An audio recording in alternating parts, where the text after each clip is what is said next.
ধানের শীষ হাতে দাঁড়িয়ে থাকা নিরাপত্তা কর্মী সালামকে দেয়া হলো প্রধানমন্ত্রী তারেক রহমানের উপহার। রাজধানীর ব্যস্ত সড়কের পাশে এটিএম বুথে দায়িত্ব পালন করেন আব্দুস সালাম। প্রধানমন্ত্রী তারেক রহমানের গাড়িবহর ওই পথ দিয়ে যাওয়ার সময় তিনি হাতে ধানের শীষ নিয়ে সম্মান জানিয়ে দাঁড়িয়ে থাকতেন।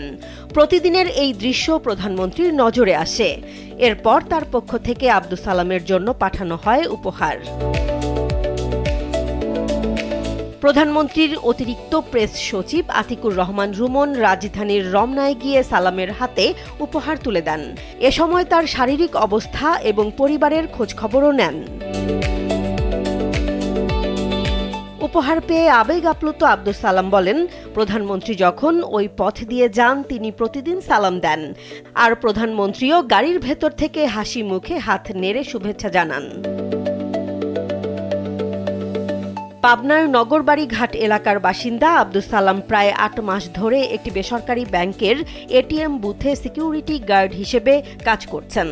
একসময় তিনি গাড়ি চালক ছিলেন, কিন্তু স্ট্রোক করার পর আর সেই পেশায় ফিরতে পারেননি। জীবিকার তাগিদে এখন অসুস্থ শরীর নিয়েই প্রতিদিন সকাল ৮টা থেকে রাত ৮টা পর্যন্ত টানা ১২ ঘন্টা দায়িত্ব পালন করেন। একজন সাধারণ কর্মজীবী মানুষের প্রতি প্রধানমন্ত্রীর এই উপহার সামাজিক যোগাযোগ মাধ্যমেও আলোচনার জন্ম দিয়েছে। দায়িত্ব, মানবিকতা এবং একজন সাধারণ মানুষের অনুভূতির এই ঘটনাটি এখন অনেকের কাছেই হয়ে উঠেছে আলোচনার বিষয়। জেসমিন জাহান, কালবেলা।